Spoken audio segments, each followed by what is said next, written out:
Dear students, आज हम जिस विषय पे अध्ययन करने जा रहे हैं वो है द्रव्य गुण विज्ञान। द्रव्य गुण विज्ञान यानी 3 अक्षरों से बना हुआ द्रव्य यानी ड्रग या औषध, गुण यानी क्वालिटी और विज्ञान साइंस। ऐसा विज्ञान जिसमें हम औषधियों के गुणों का अध्ययन करते हैं। वास्तव में देखा जाए तो द्रव्य गुण विज्ञान आयुर्वेद की रीढ़ की हड्डी है। हम कितनी ही अच्छी डायग्नोज कर लें, कितना ही अध्ययन कर लें, पर जब तक औषध बढ़िया नहीं होगी, जब तक औषध के गुणों का ज्ञान हमें नहीं होगा, हम बेहतर चिकित्सा नहीं कर पाते। इसलिए द्रव्य गुण विज्ञान का अध्ययन शायद अति महत्वपूर्ण है। द्रव्य गुण विज्ञान में हम 7 पदार्थों का अध्ययन करते हैं, 7 एलिमेंट्स। पहला एलिमेंट जिसे हम द्रव्य के नाम से जानेंगे, द्रव्य यानी कि औषध। अब औषध में हम क्या अध्ययन करें? औषध के उत्पन्न होने से लेकर उसके योग बनने तक जितने एपिसोड उसमें आते हैं, हम सभी का अध्ययन करेंगे। उदाहरण के लिए, सबसे पहले औषध किस प्रदेश में पैदा हुई, उस प्रदेश के गुण उसमें आएंगे। उसके बाद औषध का रस क्या है, रस यानी टेस्ट क्या है, जिस टेस्ट की होगी उसके हिसाब से उसमें संगठन भी होगा और संगठन के हिसाब से उसका कार्य भी होगा। फिर उसकी कार्मुकता यानी एफिकेसी, पोटेंसी, उसके नामकरण, सिनोनिम्स यानी कि पर्यायवाची। अब पर्यायवाची अध्ययन करने से क्या लाभ है? इसका ये लाभ है कि हमें नई रिसर्चेज में जो काम मिलता है, मौका मिलता है, तो पर्याय के आधार पर मिलता है। द्रव्य पहचानने की बात जहाँ आती है, वहाँ भी पर्याय हमारे काम आते हैं। उदाहरण के तौर पे हमने सबने सुना कि बावची या बाकुची एक द्रव्य है, तो हम उसे कहेंगे कि ये द्रव्य का दूसरा नाम दद्रुघनी भी है। दद्रुघनी, दद्रु किसे बोलते हैं? स्किन एलिमेंट्स को, स्किन की डिजीज है। तो इससे पता लग गया, पर्याय नाम से ही पता लग गया कि ये दवा स्किन के लिए काम आती है। इसलिए पर्याय जानना बहुत ज़रूरी है। अलग अलग प्रदेशों में होती है औषधि, उसके नाम से जाना जाता है।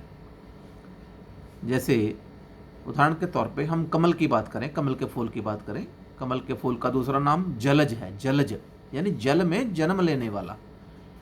अगर हम कमल का फूल प्राप्त करना हो और हम वृक्ष पे ढूंढते फिरें, झाड़ियों में ढूंढते फिरें, तो कहाँ से मिलेगा?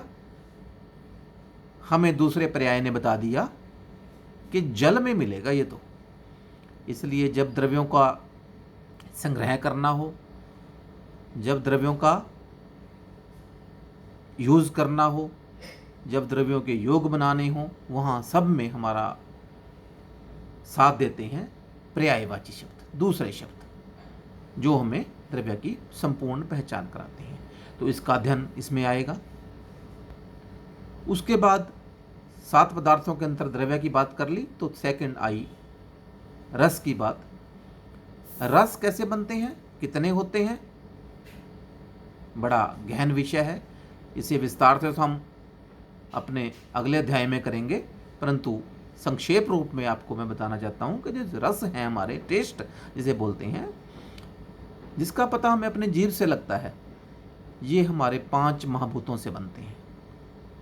5 महाभूत, वही महाभूत जिन्होंने हमारा शरीर बनाया है, वही महाभूत जिन्होंने औषधियाँ भी बनाई हैं, वही महाभूत जिनके कम ज़्यादा होने से मीठा, खट्टा, नमकीन, कड़वा, तीखा, कशैला रस बनते हैं। यही 6 रस हैं जिन्हें हम मधुर, लवण, अम्ल, कटु, तिक्त, कषाय के नाम से आयुर्वेद में जानते हैं। रस जानते ही हमें उसके भौतिक संगठन का पता लगता है। हमें पता लगता है कि इसमें पृथ्वी ज़्यादा है, जल ज़्यादा है, अग्नि ज़्यादा है, वायु ज़्यादा है या आकाश ज़्यादा है। इससे हमारा ज्ञान बढ़ता है और यही औषध के रूप में जिस चीज़ की कमी शरीर में होती है, जिस महाभूत की कमी शरीर में होती है, उसे पूरा करने के लिए हम ये द्रव्य देते हैं। इसका संपूर्ण अध्ययन इस द्रव्य गुण विज्ञान के अंतर्गत करेंगे। तीसरा हमारा गुण। जैसे कि आप जानते हैं कि गुण के बिना व्यक्ति भी व्यर्थ है, औषध भी व्यर्थ है। अगर किसी व्यक्ति में कोई गुण ना हो तो ना तो उसे कोई लेना चाहेगा, ना उसे अपने पास बुलाना चाहेगा। ऐसे ही औषध जो कुछ ना कर सकती हो, ना तो कोई रोग ठीक कर सकती हो, ना किसी रोग को दबा सकती हो, तो वो औषध कोई क्यों लेगा। गुण कितने तरह के होते हैं, गुण के प्रकार क्या हैं, इसका सारा अध्ययन भी द्रव्य गुण विज्ञान के अंतर्गत होगा। चौथा विषय विपाक का आता है। विपाक क्या है? विपाक रिजल्ट है। जो हम दवाई खाते हैं, जो हम जड़ी बूटी का सेवन करते हैं, वो अल्टीमेट हमारे शरीर में क्या कर रही है, किस दोष को बढ़ा रही है, किस दोष को घटा रही है, ये हमें देखना है, ये आवश्यक है। उदाहरण के तौर पे हम बात करें शुंठी, सुंड जिसे पंजाबी में बोलते हैं। सब लोग जानते हैं, एक ही बात जानते हैं कि सुंड तो बहुत गर्म होती है जी। ये तो शरीर में जाके बहुत गर्माइश उत्पन्न करेगी, लेकिन हम देखते हैं कि सुंठी जो है, जहाँ रस में कड़वी है, वहाँ इसका जो विपाक है, रिजल्ट है, वो मीठा है। मीठा होने से ये अपने कार्य को बदल देती है, शरीर में बल देती है, शरीर में ठंडक देती है। मधुर रस होने से यह पित्त को नहीं बढ़ाती, यानी गर्मी नहीं करती। इसलिए हमें जानना जरूरी है कि हमारी औषध जो हमने खाई है, क्या उसका रिजल्ट क्या है। इसे विपाक बोलते हैं या इसको मेटाबॉलिक इफेक्ट के नाम से हम मॉडर्न में भी जानते हैं। रिजल्ट क्या है इसका। पांचवा विषय आता है वीर्य। वीर्य क्या है? पोटेंसी। पोटेंसी ऐसी शक्ति है, जब तक ड्रग में रहती है, ड्रग काम करती है, जैसे ही पोटेंसी खत्म होती है, ड्रग यूजलेस हो जाती है। इसका जानना भी जरूरी है। कब तक पोटेंसी रहेगी? एक बरसात निकलने में रहेगी, 2 बरसात निकलने पर रहेगी पोटेंसी, और कब ये खत्म हो जाएगी। इसका विषय, इसका भी गहन अध्ययन करना है, इसे भी जानना है, इसी द्रव्य गुण विज्ञान के अंतर्गत। 6वां विषय आता है कर्म। कर्म क्या है? एक्शंस।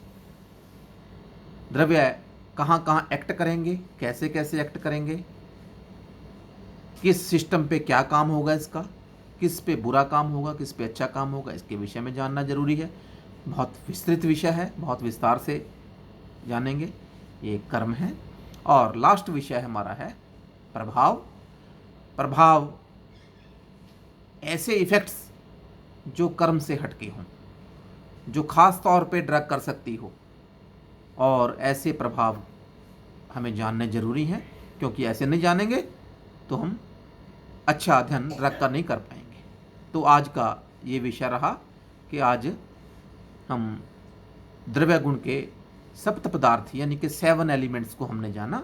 अगले चैप्टर में हम द्रव्य की फिर से बात करेंगे।